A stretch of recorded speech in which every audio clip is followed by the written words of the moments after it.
we're not only having the key sync menu or function, we have a MIDI sync function as well. And because we're playing a MIDI E-drum here, or I'm playing a MIDI E-drum here, it makes completely sense to sync that one to remote functions in Ableton, because I don't always want to press a keyboard while I'm playing. So for example, I could use my toms now to switch between the locators.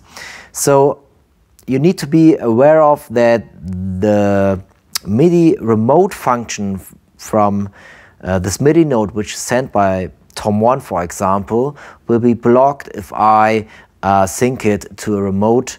So it won't play a sound again anymore. So let me explain you. I have a Tom 1 sound now in Ableton. It's on my live drum.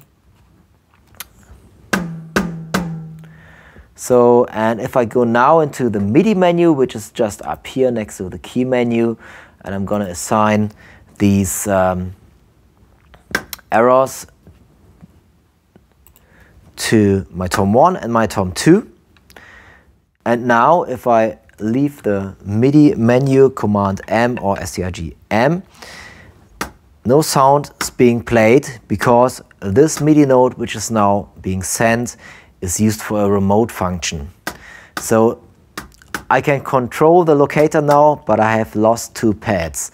So for this, it's really interesting to get a BT1 or from Roland, or another, just something small and cheap would do the job really, because it doesn't need to be a good pad or anything.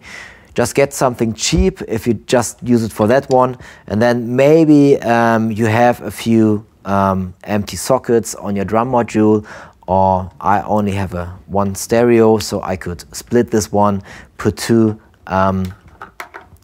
another pads or trigger on this one lead, and then I would have 2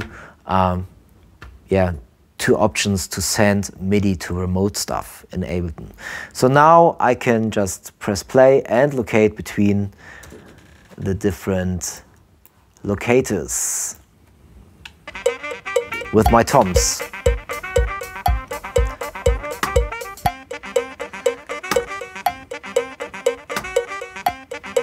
And next one, chorus. 1 jump back. To the 3 I have to hit twice.